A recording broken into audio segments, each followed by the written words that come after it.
السلام عليكم ورحمة الله وبركاته. ازيكم يا حبايبي؟ عاملين ايه؟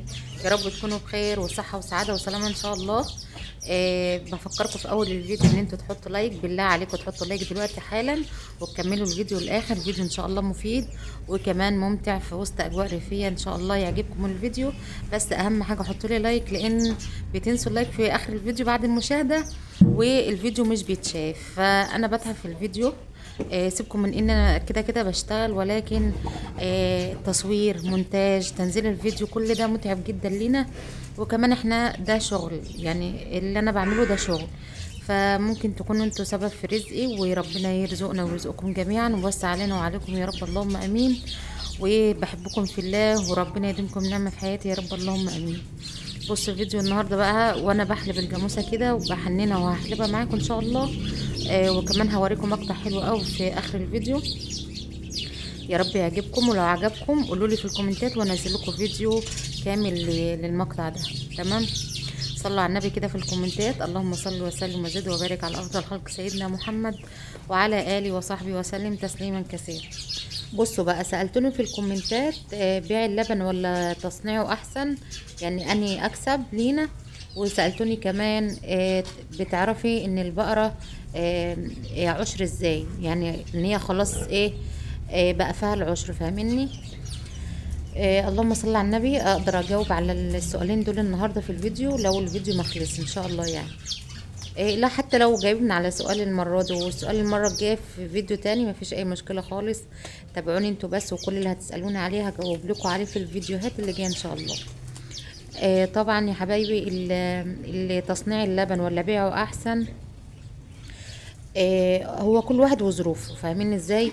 يعني لو انت صحتك معاكي الحمد لله كده والدنيا تمام، صنعي اللبن. يعني هو متعب شوية، ولكن هو خير في بيتك، وكمان هو افيد واكسب ليك. تمام؟ في ناس بقى بتبقى يا دوب على صحتها على قدها، مش قادرة ان هي مثلا بعد ما تحلب ان هي تخض، او مش متوفر عندها مكنة خض، او اللي هو الفريز، يعني مكنة الفرز. لو مش متوفر عندك مكنة الفرز فيبقى بيع اللبن ليكي احسن. ده غير كمان ان انت مثلا لو اللبن مش بيظبط معاكي في انه بيرب حلو، او بينزل الخير بتاعه كويس. انتوا فاهميني؟ لو مش بيفرز خيره كويس في المكنه، ولو مش بيرب كويس ويبقى حته جبنه حلوه، فكل ده هيخسر معاكي. ففي الوقت ده يكون بيع اللبن احسن. لكن لو ما شاء الله اللهم بارك زي عندنا كده ما شاء الله، المكنه في بيتنا مكنه الفرز وبتفرز كويس ما شاء الله اللهم بارك. لو عايزين فيديو لها وطريقه تركيبها وطريقه الشغل عليها والكلام ده كله، اكتبوا لي في الكومنتات وانا هقول، وانا هعمل لكم فيديو يعني. المهم عندنا المكنه بتفرز كويس ما شاء الله، واللبن ما شاء الله بياخد برضو كويس او بيروح كويس، وبيبقى حته جبنه كويسه، مش بيبقى كله شرش. فده بيبقى مكسب لينا، والحمد لله بنقدر نعمل كده. مش متعب لينا يعني. ربنا مدينا الصحة على قد الشغل اللي عندنا، الحمد لله يا رب، اللهم لك الحمد. فكل العوامل دي بتحكم عليك اذا كنت عايزة تبيعي اللبن او تصنعيه، فاهمني؟ وعامة الحاجة اللي بتشتغلي فيها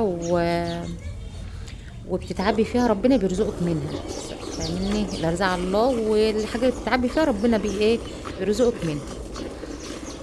اللهم صل وسلم وبارك على نبينا محمد. بالنسبة للبن الكلام ده كله بالنسبة للبن الجاموس، لكن اللبن البقر يعني بيفضل ان انت تبيعيه. لبن البقر بالذات لانه بيكون خفيف ومش بيطلع منه خير كتير، وكمان حته الجبنه بتاعته بتبقى كلها عباره عن شرش. فاللبن قصدي بيبقى كله شرش، فبيعمل حته جبنه صغيره. فبيع اللبن البقر احسن. و... و... يعني فاهمين ازاي؟ اللي هو بالاخص في الشتاء كمان. لان اللهم صل وسلم وبارك على نبينا محمد. الواحد دماغه بتسرح والله يا جدعان.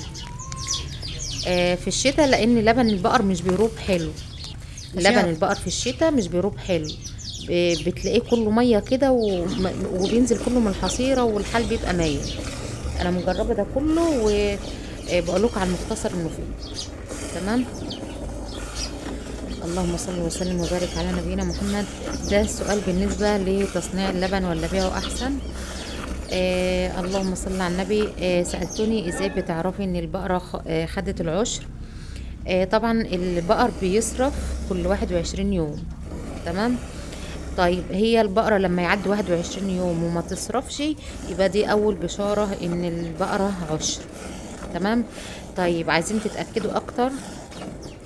اللهم صل على النبي. مثلا ايه في العشاء بتاع البهايم بتعشي البقرة خفيف، ماشي، وتاني يوم الصبح وهي بتنزل المية بتاعتها تاخدوا اخر شوية منها كده وتعملوا لها اختبار حمل زي بتاع الستات بالظبط، هيبان فيه، وده بيكون نتيجة مؤكدة. فاهمني؟ اللهم صل على النبي. دول الحاجة اللي انا اعرفهم، يعني دول الحاجتين اللي انا اعرفهم. اللي عنده معلومة زيادة يكتب لنا في التعليقات، وطبعا كله في ميزان حسناتكم. الناس اللي بتقرا التعليقات وبتستفاد منها طبعا كل ده في ميزان حسناتكم، اللي هيكتب لنا اي معلومة جديدة. اللهم صل على النبي. طبعا عشر الجاموس غير عشر، او العلامات يعني بتاع عشر الجاموس غير علامات عشر البقر. علامات عشر الجاموس، الجاموسة بتحلب قبل ما تطلب العشر بأسبوع.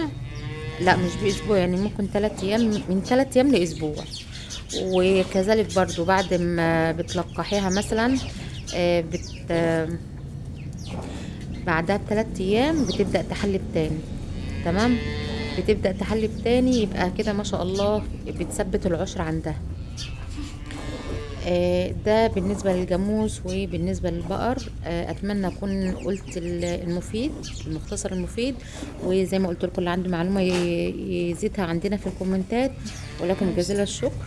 وكده خلصت حلبة الجاموسة، وهوريكم بقى ايه العجول الصغيرة.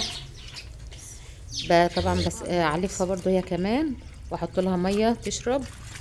وهنا كنت بجبن اللبن زي ما انتم شايفين. اللبن بتاع اللبن الرايب بتاع الجاموس بيبقى حلو جدا ما شاء الله، ومش بينزل شرش كتير.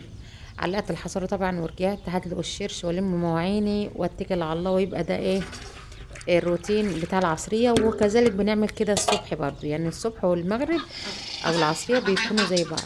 هنا بقى ايه ابراهيم عامل لكم مقطع كده للجمل. لو عايزين فيديو مخصوص للجمل والجو بتاع ابراهيم دوت اكتبوا لي في الكومنتات وانا هنزل لكم فيديو مخصوص. هنا كان بيجيب برسيم من الارض ما شاء الله. كان وقت المغرب والجو مظلم شويه. كل الاراضي برسيم. اللهم صل على النبي ما شاء الله. وابراهيم ايه ابراهيم سيد المعلمين كده في حش البرسيم وتحميل الجمل. الله اكبر. هوريها لكم دلوقتي على اوضح يعني. هنا وهو بيحمل الجمل اهو ما شاء الله تبارك الله. وهنا عندنا الاطفال ما شاء الله متعودين قوي على قعده الجمل. ما تنسوش اللايك واكتبوا لي رايكم في الكومنتات.